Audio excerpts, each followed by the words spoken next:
મિત્રો, આજે આપણે વાત કરવી છે ભોલેનાથ મહાદેવના ત્રિલોચન સ્વરૂપની. ત્રિલોચન એટલે કે ત્રણ નેત્રવાળા ભગવાન મહાકાલ. ભગવાન શિવ એકમાત્ર એવા દેવ છે જેમને ત્રણ નેત્રો છે. માન્યતા મુજબ ભગવાન નીલકંઠ જ્યારે બ્રહ્માંડનો નાશ કરવાનો હોય ત્યારે જ તેમના ત્રીજા નેત્રનો ઉપયોગ કરે છે. છેવટે ભગવાન શિવને ત્રીજું નેત્ર મળ્યું કેવી રીતે? તેનું શું છે રહસ્ય? અને શિવજીના ત્રિનેત્રની પૌરાણિક કથા શું છે? આવો જાણીએ આ વિશેષ રજૂઆત. મિત્રો, ભગવાન શિવને શાશ્વત માનવામાં આવે છે. એટલે કે ભગવાન શિવ જેમની ન તો કોઈ શરૂઆત છે ન તો કોઈ અંત. ભક્તોની શિવજી પ્રત્યે સાચી લાગણી હોવી જોઈએ. ભગવાન શિવનો વાસ કૈલાસ પર્વત પર છે. ભગવાન શિવને સમય અને અવકાશની મર્યાદાથી પર માનવામાં આવે છે, જેમના પર વાસના, લાગણી, અપમાન, અભિમાન, આસક્તિ કે ભ્રમ વગેરેનો કોઈ પણ પ્રભાવ પડતો જ નથી. તો પછી શા માટે શિવજીને ત્રિગુણાકારમ ત્રિનેત્રમ કહેવામાં આવે છે? આવો જોઈએ. આશુઃ શિશાનો વ્રખભોન ભીમો ઘનાઘનઃ ક્ષોભણશ્ચરેખણી નામ સંક્રંદનો નિમિઘ એક વીરઃ સતકુસેના અજય સા કમિન્દ્રઃ. હર હર મહાદેવ, જય કાશી વિશ્વનાથ. ભગવાન શિવ તત્વ અને પવિત્ર શ્રાવણ માસની અંદર આ માત્ર તમે થોડું બી શ્રવણ કરશો ને તો તમને શિવ મહાપુરાણનું તમને પુણ્ય પ્રાપ્ત થાય. શાસ્ત્રોક્ત માહિતી મુજબ મહાભારતના 6ઠા ખંડ અનુશાસન પર્વમાં જણાવવામાં આવેલું છે કે કેવી રીતે ભગવાન શિવને ત્રીજી આંખ મળી. એકવાર નારદજી ભગવાન શિવ અને માતા પાર્વતી વચ્ચેની વાતચીતનું વર્ણન કરે છે.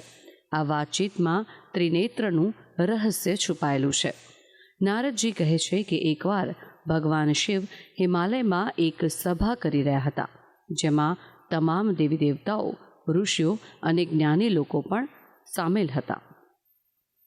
તે સમયે માતા પાર્વતી તે સભામાં આવ્યા અને તેમના માત્ર મનોરંજન માટે તેમણે ભગવાન શિવની બંને આંખોને પોતાના હાથથી ઢાંકી દીધી.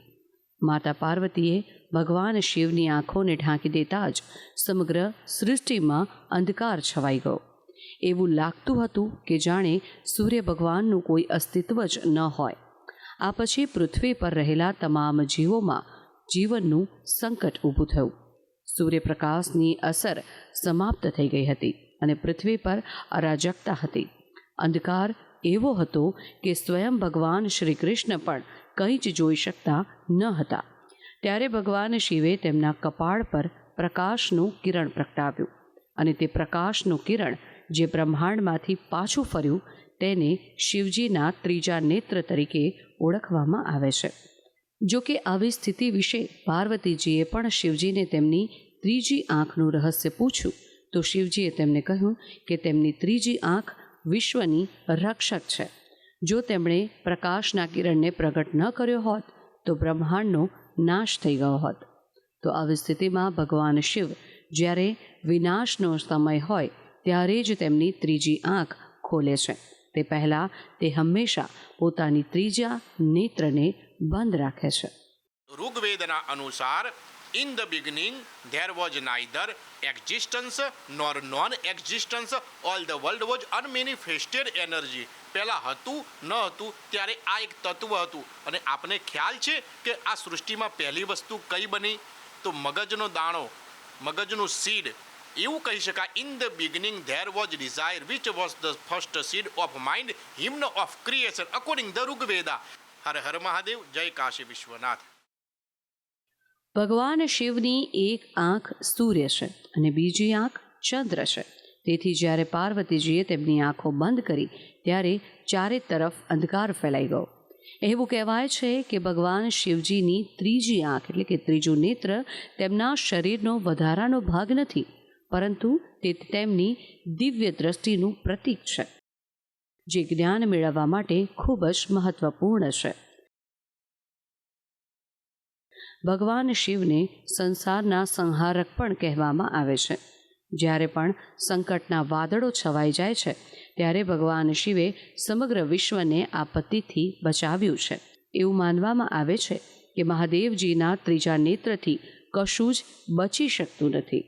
જ્યાં સુધી તેમનું મન શાંત હોય ત્યાં સુધી તેમની આ આંખ બંધ રહે છે, પરંતુ જ્યારે તે ગુસ્સે થઈ જાય છે ત્યારે તેમની આ ત્રીજા નેત્રની આગમાંથી કોઈ જ બચી શકતું નથી.